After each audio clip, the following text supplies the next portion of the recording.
Bonjour à tous. Aujourd'hui, j'avais envie de continuer suite à la vidéo postée précédemment sur les rosaces, que vous pouvez retrouver sur le site mathenvideo.fr en tapant le chiffre 11 528 dans la barre de recherche et vous accéderez à cette vidéo pour la retrouver. Nous allons donc parler des rosaces, non plus à 6 branches, mais à 12 branches. Et je vais vous montrer encore un petit peu de géométrie et vous montrer les possibles à partir du compas et du partage d'un cercle en 12. Donc voici comment on va procéder au niveau de la construction pour que vous puissiez le faire aussi au fur et à mesure. Donc je place un point et sur ce point, je trace un cercle de rayon 3. Et ensuite, je vais partager mon cercle en 12. Donc sachant que le tour d'un cercle c'est 360 divisé par 12, ça fait 30.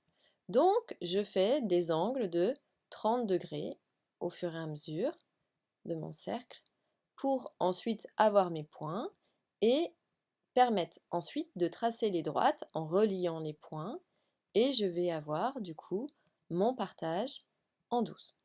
Une fois qu'on a ça, eh bien ça va me faire permettre d'apparaître les points sur la couronne ici.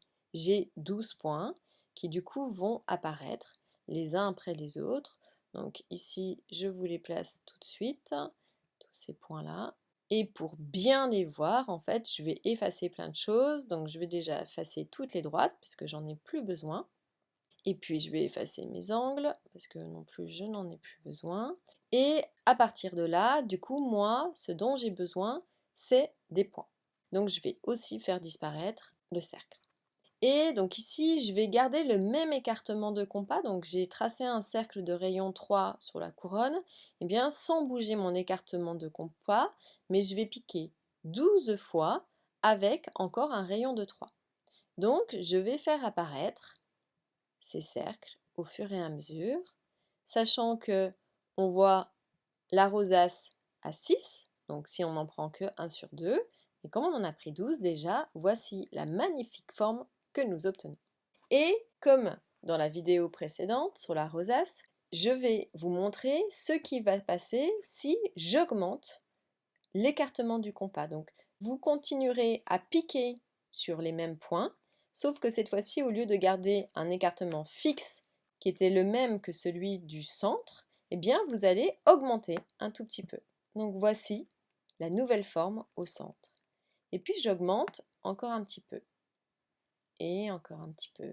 Et encore. Donc, vous voyez à l'intérieur ici, on va pouvoir faire apparaître des choses très en spirale, quelque chose qui vont être très tournants. On parlera de ce maillage-là et je vous montrerai comment faire sortir des formes pour créer à partir de ceci plein de différents types de formes sur cette rosace à 12 branches.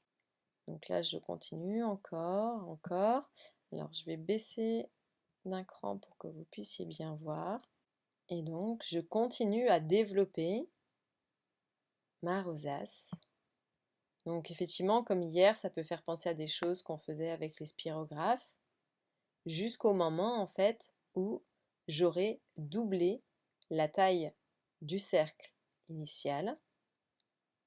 Et du coup, je vais aller, donc vous voyez, plus j'écarte, plus je crée un vide à l'intérieur. Comme j'ai doublé, eh bien, je dois tomber sur les points que j'avais placés à la base. Donc, voici ce qu'il se passe au niveau de l'évolution.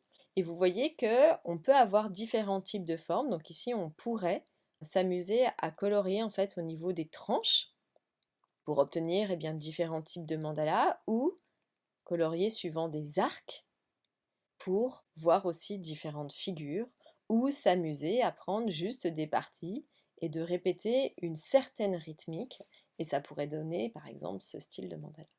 Alors, je vais revenir à la base, donc quand on était à un rayon de 3, si je ne bouge pas, mon écartement de compas, quand même magnifique celle-ci. Et du coup, je vais vous montrer ce qui se passe si, cette fois-ci, je vais diminuer l'écartement de mon compas. Donc, vous voyez ici, on crée d'autres formes structures à l'intérieur.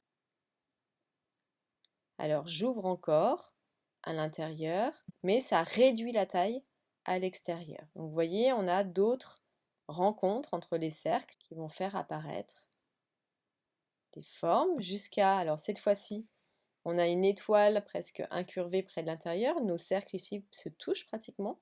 Et puis je continue, donc cette fois-ci il s'écarte de plus en plus jusqu'à...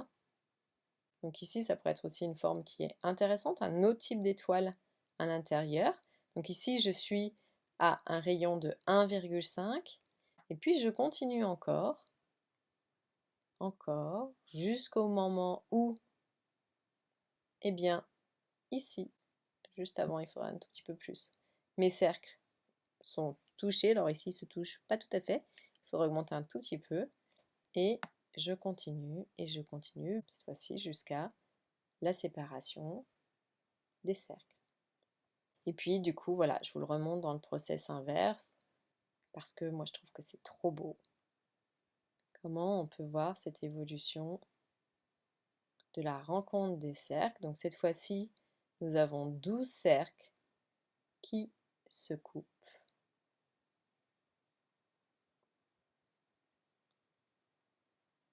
Pour obtenir du coup toute cette forme et ces combinaisons qui vont être infinies. Voilà, j'espère que cette vidéo vous aura donné de l'inspiration, des idées pour vos centres mandala ou autres. En tout cas, n'hésitez pas à nous partager vos productions, vos créations, vos réflexions autour de tout ça.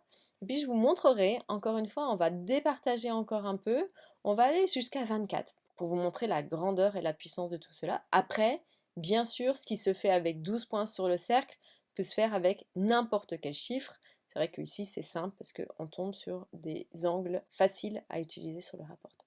Voilà, je vous souhaite une très belle journée et je vous dis à bientôt pour d'autres vidéos sur ces thématiques.